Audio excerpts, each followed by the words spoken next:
been a year since the Deshaun Watson trade. Yeah. Do you still make the trade? Knowing what you know now. I'm going to say something very controversial. But given where we are today, and I'm just telling you, I've been crystal clear, six games you got.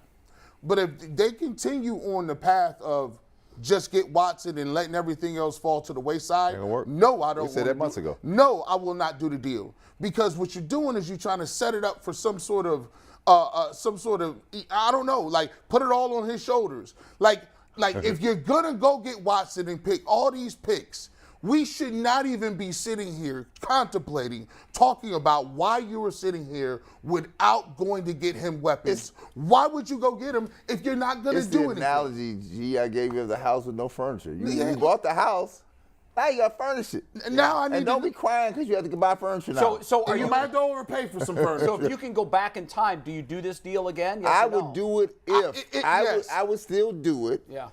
Knowing if I'm going to commit to doing whatever it takes. Thank you. Right?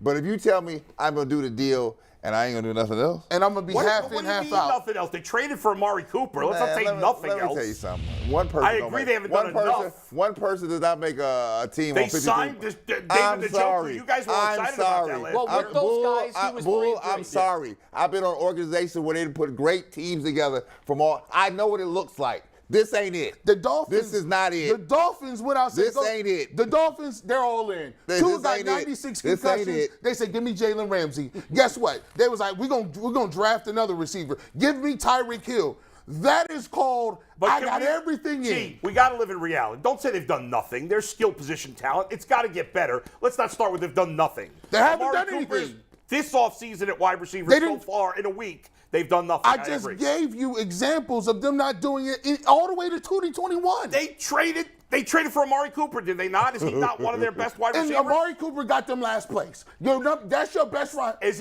that his fault? Is the roster? Is that his fault? Is the roster better than the Bengals? No, of course not. Until I am in the pecking order of competing with the Bills, the Bengals, all these other teams, I'm not settling for bottom of the barrel. Agreed, G. No, I've said 50 times here they got to do more. Of course they got to do more. But to say they've done nothing is unfair. Let's be real about it. Offensively, who have they signed?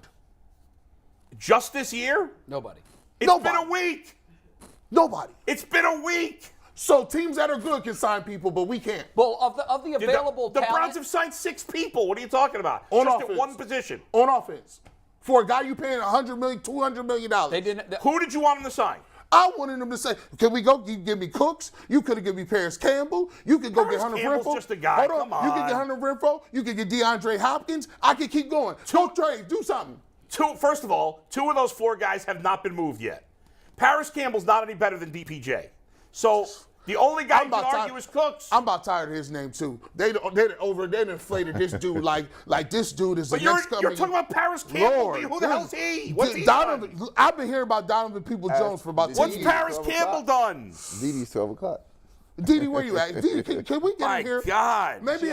Didi's not in yet. As soon as she is, I will get her in. I will tell you This is this, a good though. chance to remind you real quick. Well, you would do the move again? Wait, Of course. Before anyone answers, let me just remind you Go guys ahead, it's 12 Mikey. o'clock, and this very energetic, heated edition of the 12 o'clock lunch hour of the Ultimate Cleveland Sports Show is brought to us by Call It Grayson, the official NASCAR team of Northeast Ohio. Back at it, guys. All right.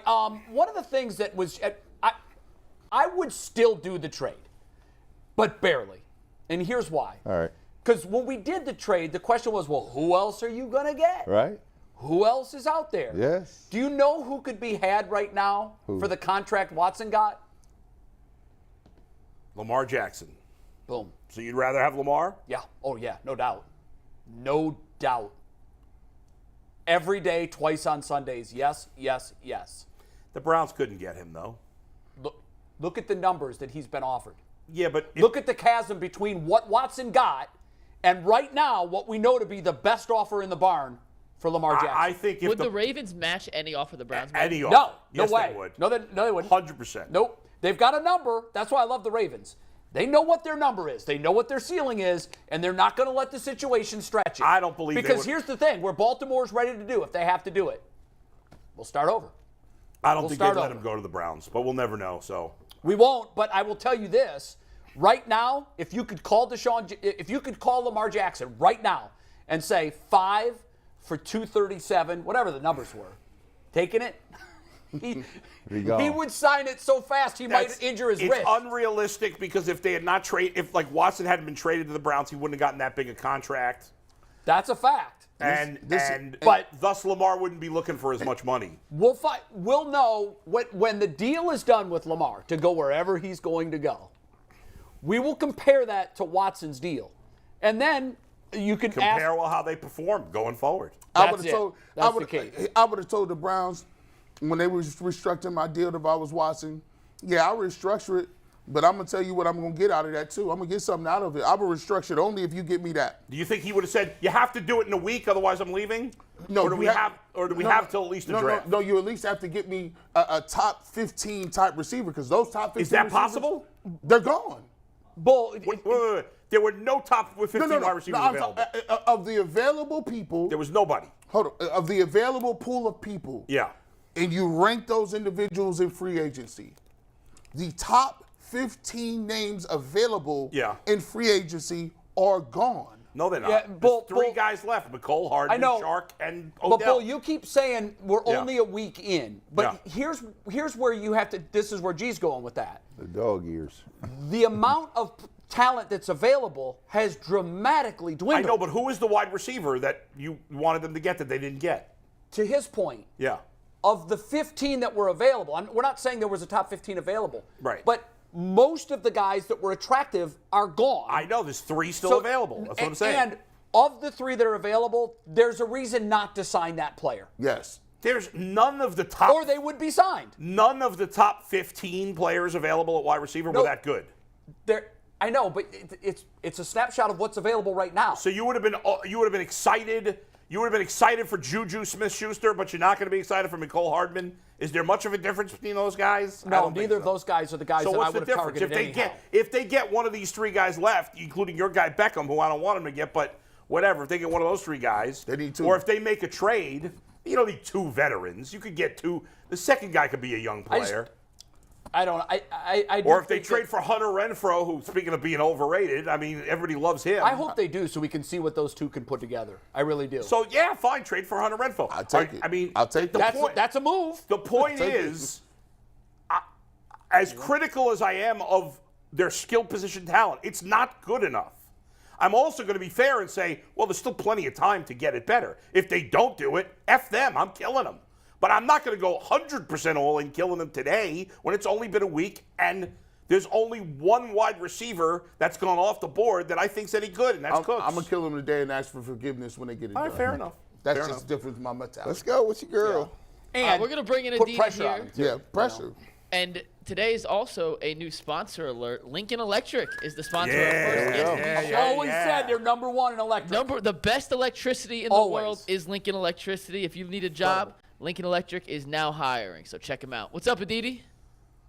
Good morning. Hi. Aditi, good afternoon. Aditi, true or false, John Adams and Abraham Lincoln died on the exact same day?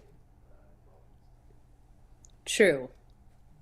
Very good. You are correct. He wouldn't have asked it otherwise. Right. It's the most random. Well, I it's the have most 50% random way chance right there. Is that not the most random way you've ever been brought into a show? Yeah. Right. I mean, maybe. I guess it's better than asking about how my flag football championship game went Saturday, but we can come back to that one. You play flag football? I had no idea. What? No, I coach. I thought we've discussed this, Adam. We have? I'm sorry. P.S. By the way, I should publicly say this. Adam, I missed a call from you, and I'm so sorry, but my parents were visiting this weekend. I was insulted. To witness my loss in the Super Bowl, in the flag football Super Bowl championship Saturday. Half my team cried. I didn't cry, but half my team cried. So there was that. Football. Was it a choke job by the coach or by the players? I only coached the defense, and my defense played very well. I will say that. Speaking of all defense, Aditi, the Browns seem to only have the checkbook for what we see glaring needs on the defense. I do like some of their defensive pieces they brought in. Maybe you can help us a little bit. Are you a little worried about the lack of offensive free agents brought in? No. Okay. No. And I'll tell you why. Jay, you tell me, how many carries do you want to take away from Nick Chubb? I don't want to take any carries away.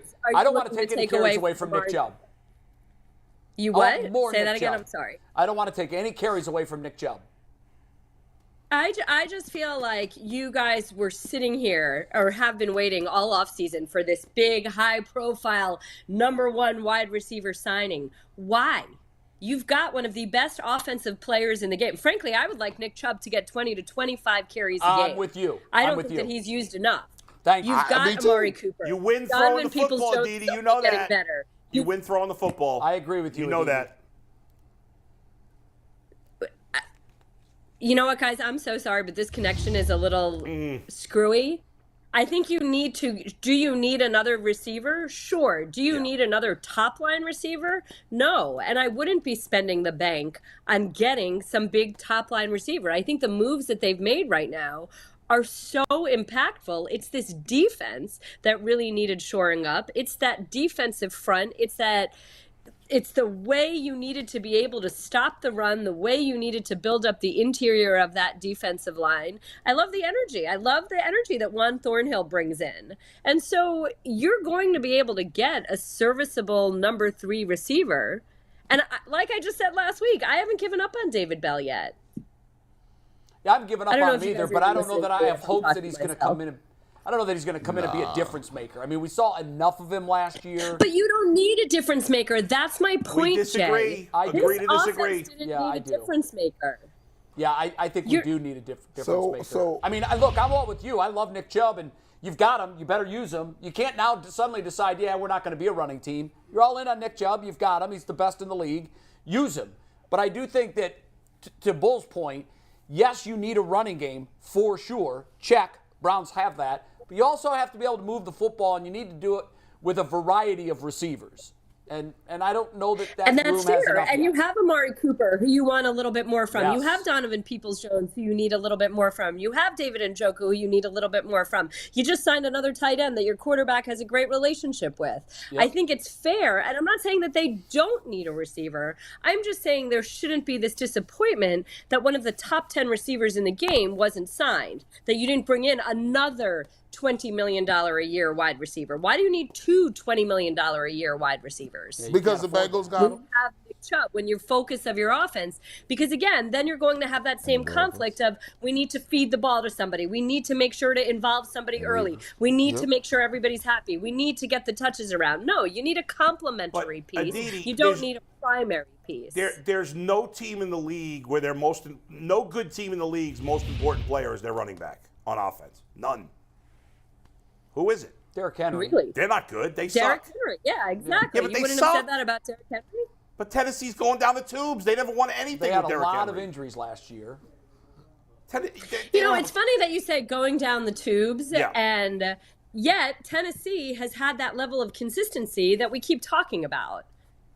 So you're looking to get to a point of being consistent, being No. in the You conversation don't on want a to be regular Tennessee, basis. Aditi. Tennessee never. They lost early in the playoffs because they don't have a quarterback. So the Browns went all in. They spent all this money on a quarterback. You can't go. They got a bunch of schleppdicks as wide receivers, except for Amari. The Chiefs have a stud in Kelsey, a star. The Bengals have a star in Chase. The Bills have a star in Diggs. Amari Cooper's not on that level. And they've blown it. And in the how draft. much of that is last year was okay, but again, you expect everything to show up on day one, and you don't think that last year was the most bizarre season? I mean, there's Is always it an fair? excuse. Is it reasonable to expect Amari Cooper Yeah. to be significantly better this year? No. Playing with one quarterback, playing with that one all-in $230 million quarterback, having But- an entire offseason. Better, but not Is significantly it reasonable to But expect Aditi, that? he's been up and down his whole career. He's not been a top receiver. He's in that 10 to 20 group, right? He's the 15th receiver, whatever he is. He's good. He's really good. I'm not saying they have to necessarily get anybody better. I think they need another, even if it's another back end top 25 guy. I think you need another, not just some random third receiver. Like, you need another legitimate, these other teams have so many options of who to throw to. The Browns don't. And you're right. Maybe Bell's But going to turn. why are you close to the idea of that person being available in the draft? Like, why is everything hinging on whether they sign this guy in the first 2 weeks of free agency? Well, no, I'm I mean, not. the first week of free agency. I've just actually spent the last 20 minutes arguing with these guys who have been killing the Browns for not getting anybody yet, and I've said, let's be patient. They might still do something.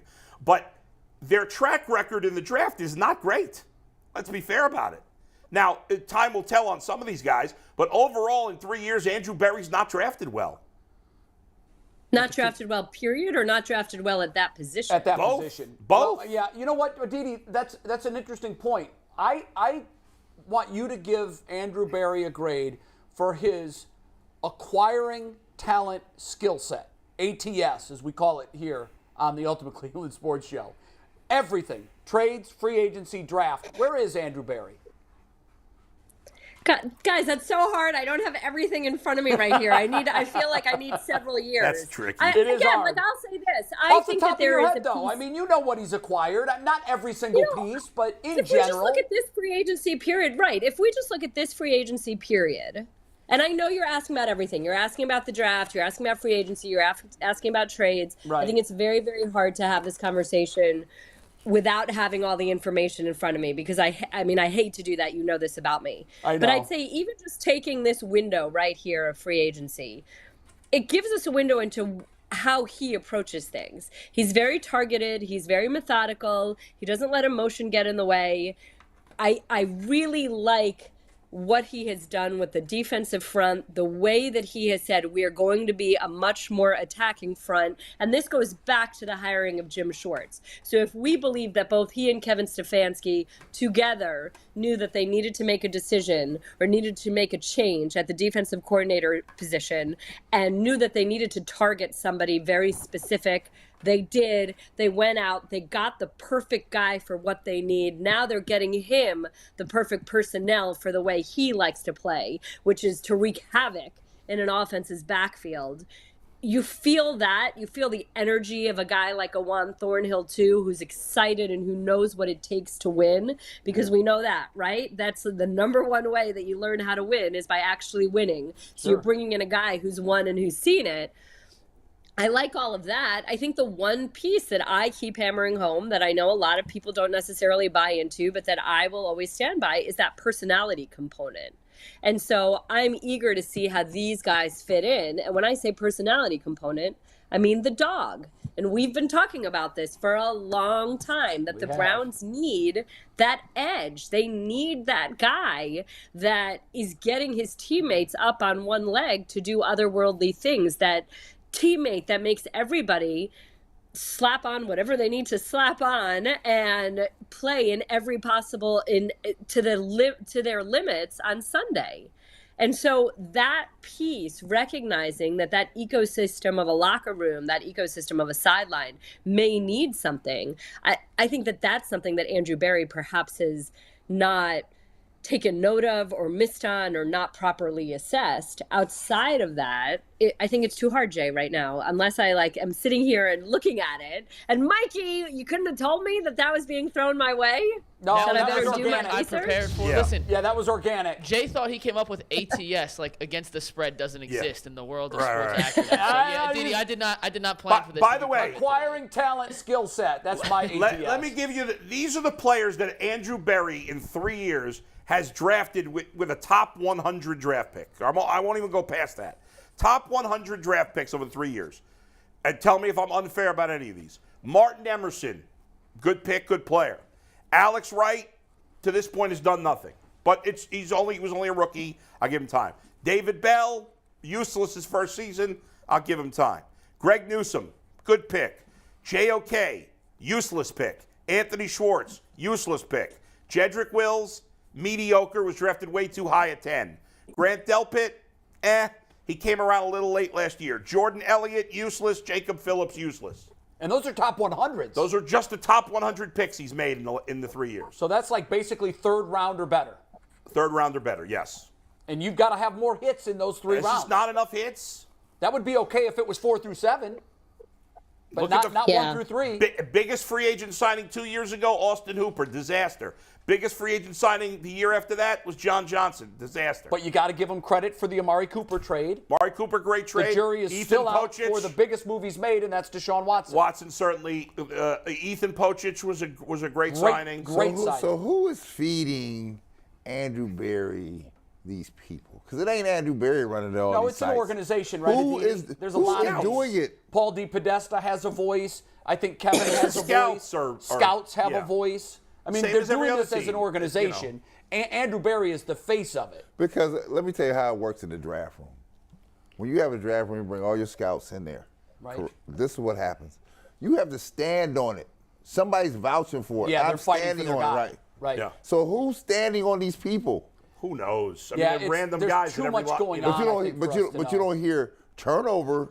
Who's being turned over in the sky? Yeah, but we just don't hear about that stuff. No, That's- but there's been a big addition this past year, and that's Catherine Race. She spent a lot of time with Howie Roseman. And while we may not have seen that just yet, I mean, I can tell you, again, living in the city of Pittsburgh, Andy Weidel, the Steelers made a change at general manager a year ago. Omar Khan became the general manager. He brought in Andy Weidel, who was in Philly for so long. And already in this free agency, you're seeing a big difference. You're in Andy Weidel's impact, and that impact being that the Steelers are finally focusing on the offensive line. And that's yeah, I like that something move they made yesterday. Yeah, I mean the Eagles showed so much success building from the line of scrimmage out. That's sort of Howie Roseman's number one mantra, tenet, whatever. Andy Weidel brings that over, and that's been a major issue in Pittsburgh that, you know, at defensive tackle and all along the offensive line, that's sort of been ignored the last few years.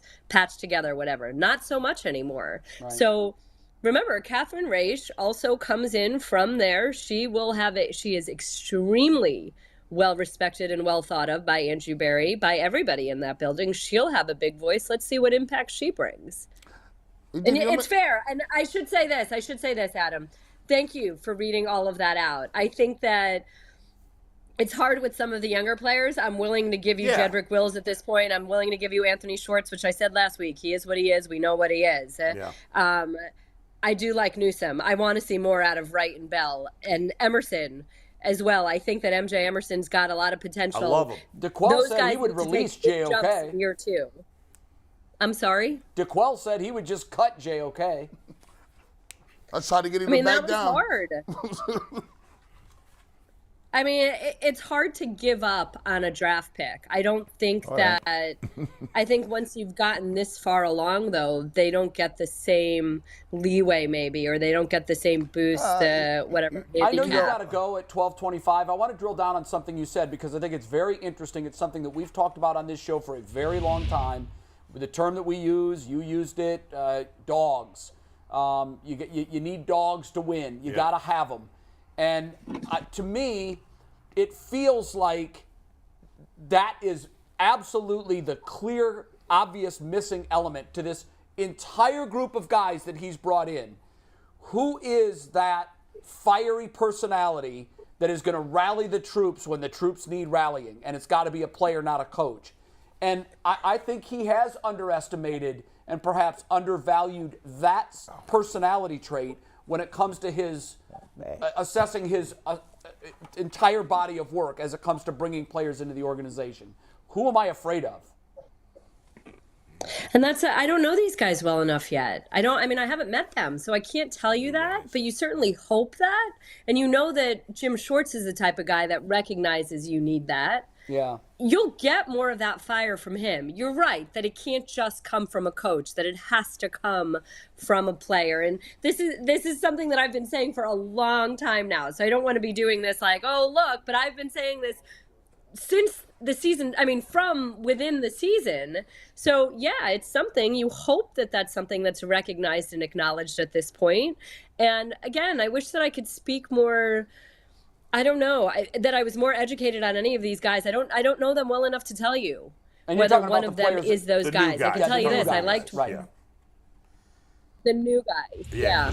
They don't and have I do any think of the it can guys. be a new guy. No. Yeah. There's no reason it can't be a new guy. I agree. Yeah. You know, Anybody at this it can't. point. There's no reason it can't be a new guy. I'm sorry we're talking over each other. I apologize, it's all guys. right. No, that's fine. I think we've proven that it's not going to come from the old guys. I mean, we've seen enough of the guys that That's are right. here to know that none of them. The one guy I wish we would have seen more of, and now it looks like he's talking to Washington about perhaps going there. I think Anthony Walker was that kind of defensive leader that I could see guys rallying around. Unfortunately, we didn't get to see enough of that. I don't know. Maybe some of these new guys and I think that and that was again one of those sort of underrated or undertold stories. In many ways, that defense suffered in losing him, and not just as, he could stop the run in this way. It's because of that leadership, Jay. Right, He was indeed the leader of that defense. He was indeed the guy that rallied everyone. He was the veteran and the professional and the consummate teammate. And as much as he tried, it's hard to do that from the sideline. It's hard to do it when you're not in the middle of the huddle. You're right, for sure. No question. Didi, what did you see while you're here? Did you see that for the first time? I don't know if you guys saw this also. A woman played in a Division I baseball game. Did you see this? What? Saw that at Ivy Brown University, right? Yeah, I can't remember her name. What position? She pitch? I don't even she know. got it back. I saw her hitting. She grounded out in her first. She was at at bat. Yeah, Nice. Crazy. Very nice. first time Give me ever. one A sec, woman's I'll played get you Division You I know, baseball. it's funny you say that. It's funny, Adam, because my 7-year-old, he plays football at recess. I always ask him, they play flag football or whatever it is they do at recess. And I say, and he says, the girls are the cheerleaders. And I said, well, the girls can play too. Like, why don't you play with the girls? Yeah. And it's interesting how early they sort of slot themselves into Absolutely. that the girls think they're There supposed she to be is. cheerleaders and the boys are supposed to be. Oh, wow. Olivia Pichardo. All right, let's see it. Do we have her at bat? She grounded out to second base. We don't have tape of it? I need Nah, to get I this. can saw find it. another tweet, but it's not in that same. Yeah, all right. Anyway, good for her. Good for her. Pretty cool. She'll be a pioneer. She's not the last. No. Good Nobody for else. her. I got. Give me 1 sec. I'll pull it up. We'll do a little live. You reaction. found the at Yeah. Okay. Yeah, I'd like to see the at bat. Well, Didi, that teacher who, I remember you telling me the story about some teacher when you were a little kid said you wanted to play for the Yankees, and he said you girls can't play for the Yankees. See, he was wrong. Maybe someday there will be a girl playing for the Yankees. She was wrong. It was a she teacher too. wow. Hold on. Bring that back. So- that bat speed. She turned on that. Yeah, bitch. listen, she's not going to lack bat speed She because turned on that. when these softball players, and I'm guessing that's her background. Oh yeah, she definitely. she wrote that was a that. ground out to first base, a rope. They get around no problem on fastball, on softballs that are pitched the equivalent of the mid 90s. Yeah. In terms of your reaction time, because obviously Right. the mound is much closer. And I'm to sure 46 feet in the Ivy League, in there's probably not softball. 100 guys throwing much harder than mid-90s. Probably not. Yeah. Yeah. Now the ball is smaller, the bat Sure. is heavier, but It's I'm a sure totally she's different using sport, but- probably a 32 ounce, Yeah. 32-inch, 26 ounce bat. So. Thanks, Aditi. Aditi, Call me thank you. back. Have a great week. We got to talk. Call me back.